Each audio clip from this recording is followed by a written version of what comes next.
میں گل پلازا جو گل پلازا کبھی تھا اب تو ظاہر ہے اس کے صرف آثار ہمیں دکھائی دے رہے ہیں یہاں موجود ہیں. اور اس قدر بدقسمتی کی بات یہ ہے کہ آج بھی ہم نے دیکھا کہ حکمرانوں کی اور حکمران جماعت کی بے حسی اور بے ضمیری اپنے عروج پر ہے. ہم سارے اپنے اپنے طور پر آواز اٹھا رہے ہیں, سوال کر رہے ہیں. میرا ایک نقطہ نظر ہے اور میرا یہ موقف ہے اور میری درخواست ہے پوری قوم سے, حکمرانوں کے جو پھیلائے ہوئے کچھ جملے ہیں نا, ان میں سے ایک بدترین جملہ یہ ہے کہ جی سانحات پہ سیاست نہیں کرنی چاہیے. یہ اس سوال سے بچنے سے, اس بات سے بچنے سے کہ آپ ان کا گریبان نہ پکڑیں, آپ ان سے سوال نہ پوچھیں, آپ ان سے یہ نہ پوچھیں کہ یہ سانحے کے ذمہ دار آپ ہیں, یہ جو قتل ہوئے ہیں ان کے قاتل آپ ہیں. اس لیے یہ اپنے گماشتوں کے ذریعے بار بار اس طرح کے سینٹنس, اس طرح کے جملے آپ تک پہنچاتے ہیں کہ جی سانحات پہ سیاست نہیں کرنی چاہیے. آپ نے اس قوم کو کتنی مشکلات میں ڈالا ہے, 2 دن بعد کوئی ایک اور مشکل پڑے گی اور یہ سارے کیمروں کا رخ, سارے سوالوں کا رخ اس ایشو کی جانب مڑ جائے گا. تو آج موقع ہے سوال کرنے کا.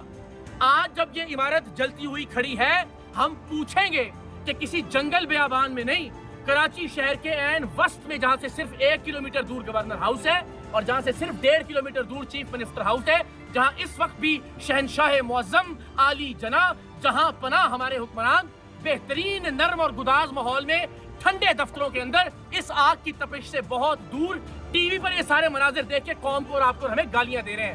ہم سوال کریں گے کہ آپ ذمہ دار تھے. ہم پوچھیں گے کہ کوئی سکیم 33 یا ماڑی پور کی بات نہیں ہے, کراچی کے ایم اے جناح روڈ کا گل پلازا ہے جو کراچی کی علامت سمجھا جاتا ہے, کراچی کا سمبل تھا. اسے آگ لگ گئی اور اب بھی 40 لاشیں اس وقت موجود ہیں اس عمارت بلڈنگ کے اندر. اور اگر ہم سوال کریں تو آپ کہیں کہ جی سانحات پہ سیاست نہیں کرنی چاہیے. ہم اندر گئے, لوگوں سے بات کر رہے ہیں, ان کی ڈھارس بندھانے کی کوشش کر رہے ہیں, انہیں دلاسا دینے کی کوشش کر رہے ہیں. اور پیپلز پارٹی کے امیدوار جو کہ میئر صاحب کے ساتھ تشریف لائے تھے, گارڈوں کے ساتھ اور اپنے گنڈوں کے ساتھ, وہ آ کے کھڑے ہو گئے کیمروں کے سامنے. ہم نے کہا معقول آدمی لگتا ہے کوئی ویسٹ کوٹ وغیرہ کوٹ شوٹ پہنا ہوا ہے. پہلا جملہ, گولڈن مارکیٹ میں, ٹیمبر مارکیٹ میں اس طرح کا سانحہ پیش آیا ہے. ہم نے تمام گولڈن مارکیٹ کو نئے سرے سے بنا کے دیا اور تمام لوگوں کے بزنس کو فعال کیا. اسی طرح ٹیمبر مارکیٹ میں بھی یہی ہوا ہے. تو الحمدللہ ہم اپنے ان دوستوں کو, اپنے ان بھائیوں کو کسی لمحے تنہا چھوڑنے کے سوال تو یہ ہے ہی نہیں نا. سوال تو گزارش ہی ہے, وہ جس ماں کا بچہ مر گیا وہ واپس لا دیجئے, تو نہیں سوال ہوں گے. اگر وہ بچہ واپس نہیں آ سکتا تو ہم پہلے تو اس کی بات کریں. مال دولت سے وہ آتا رہے گا, ٹھیک ہے, میری بس یہ بات صحیح ہے, میری بات. اور کم سے کم کسی اور ماں کا بچہ آئندہ نہ مارا جائے, اس کے لیے کچھ بتا دیجیے کہ کیا کریں گے آپ. یہ درخواست ہے آپ کے الفاظوں سے اگر کسی کے ماں کا بچہ واپس آ سکتا نہیں آ سکتا, تو آپ یقیناً یہ جذباتی الفاظ استعمال کریں, لیکن اس مصیبت کی گھڑی میں آپ اس کا رخ دوسری طرف نہ بدلیں. سوال بھی نہ کریں. نہیں, آپ سوال کس سے کر رہے ہیں؟ حکومت سے سوال کریں گے, حکمرانوں سے سوال کریں گے. اور کیا سوال کریں گے؟ ان سے پوچھیں گے کہ آپ کے پاس کیا انتظام تھا کہ آپ کے شہر کے مرکز میں, جہاں سے 1.5 کلومیٹر دور گورنر ہاؤس ہے, 2 کلومیٹر دور سی ایم ہاؤس ہے, اس مرکز میں آپ لوگوں کی جانیں نہیں بچا سکے. آپ کے پاس کوئی نظام موجود نہیں ہے کہ یہاں پہ آگ بجھائی جا سکتی بر وقت. آپ کے پاس کوئی ایسا سسٹم موجود نہیں ہے کہ آپ نے کوئی چیک اینڈ بیلنس رکھا ہوتا ہے اس عمارت کے اوپر. کوئی آپ یہاں پہ اس کی امپلیمنٹیشن کرواتے ہیں, یہ سوال بھی نہ کریں. یہ سوال کرنے میں بھی اگر بادشاہان معظم کو کوئی تکلیف گزر رہی ہے یا ناگوار گزر رہا ہے, جذباتی کیوں نہ ہو حضور. 40 لوگوں کی لاشیں پڑی ہوئی ہیں اندر, جذباتی کیوں نہ ہو, جذباتی کیوں نہ ہو. کیا بات کر رہے ہیں آپ؟ کون ہوتے ہیں جھوٹے کہنے والے الفاظ کو, میرے جذبات کو, میرے جذبات کو آپ کیسے کہہ سکتے ہیں جھوٹا؟ کیسے کہہ سکتے ہیں آپ؟ کیسے کہہ سکتے ہیں؟ بلایا آ کے کیمرے کے سامنے بات کرنا شروع کر دیا.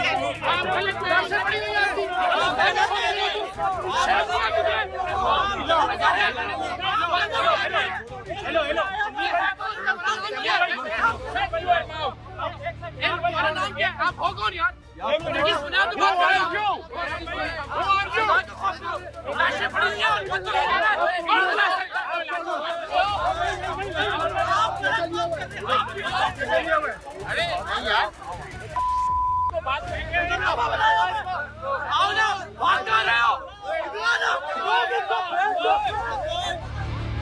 آپ کیا سمجھتے ہیں کہ یہ بھکاری ہیں اس شہر کے لوگ کہ جناب ہم نے بولٹن مارکیٹ بھی بنا کے دی تھی تو یہ مارکیٹ بھی بنا کے دیں گے, اور بھائی آپ نے اپنی کوئی جاگیر نظام کر کے بنا کے دی تھی یا اپنی کوئی جائیداد بیچ کے بنا کے دیں گے, اس قوم کے ٹیکس کے پیسوں سے بنا کے دیں گے. تو میں نے کہا جناب یہ آپ کی بڑی مہربانی, دکانیں بنتی رہیں گی, اس بات کا کوئی جواب دیجئے جس ماں کا بچہ اس وقت جل رہا ہے, جس کی لاش اس وقت شہر کے اندر موجود ہے. تو کہہ رہے ہیں آپ جناب خام خواہ جذباتی ہو رہے ہیں، جعلی جذباتی پن آپ دکھا رہے ہیں. آپ سے سوال کرنا بھی جعلی جذباتی پن ہے. آپ کی فرعونیت کو ٹھیس پہنچتی ہے، شہنشاہ معظم کی انا کو جو ٹھیس پہنچتی ہے. آپ سے سوال کرنا بھی گستاخی اور بے ادبی ہے. یہی موقع ہوتا ہے کہ حکمرانوں سے، حکمرانوں کے گماشتوں سے، ان کے درباریوں سے، ان کے چیلوں سے سوال کیا جائے، تہذیب کے دائرے میں رہتے ہوئے، تمدن کے دائرے میں رہتے ہوئے. لیکن ان سے پوچھا جائے، کوئی اس جملے کے دباؤ میں نہ آئے کہ جی سارے ہاتھ پہ سیاست نہیں کرنی چاہیے. کب کریں سیاست یار؟ صرف آپ جب آتے ہیں آپ کو ہاتھ باندھ کے ووٹ دیں ہم. اس طرح کے جملوں سے اس قوم کو نکلنا پڑے گا. کسی مہذب ملک میں یہ واقعہ وقوع پذیر ہوا ہوتا تو اس مہذب ملک میں نیچے سے لے کے اوپر تک سب کے سب لوگ مستعفی ہو چکے ہوتے ہیں، جتنے بھی حکمران ہوتے ہیں. اور یہاں جو ہے وہ ان کی فرعونیت ختم نہیں ہو رہی. تو اللہ تعالیٰ اس شہر کے لوگوں کو ہدایت دے اور اللہ کرے کہ اس ملک کے، اس شہر کے حکمرانوں کو بھی ہدایت ملے انشاءاللہ.